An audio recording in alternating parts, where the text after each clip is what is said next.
اسلامی کوئز بچوں کے لیے۔ ہاں جی، تو سبق نمبر 1 میں ایمانیات ہے۔ ہم کون ہیں؟ ہم مسلمان ہیں۔ ہمارا دین کیا ہے؟ ہمارا دین اسلام ہے۔ ہمیں پالنے والا کون ہے؟ ہمیں پالنے والا اللہ تعالیٰ ہے۔ ہمیں اور ساری دنیا کو کس نے پیدا کیا ہے؟ ہمیں اور ساری دنیا کو اللہ تعالیٰ نے پیدا کیا ہے۔ عبادت کس کی کرنی چاہیے؟ عبادت اللہ تعالیٰ کی کرنی چاہیے۔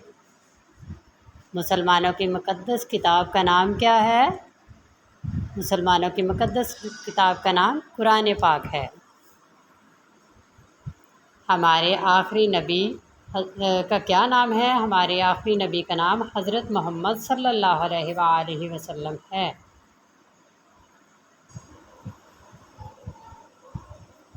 اسلام کا کلمہ کیا ہے؟ اسلام کا کلمہ ہے لا الہ الا اللہ محمد رسول اللہ۔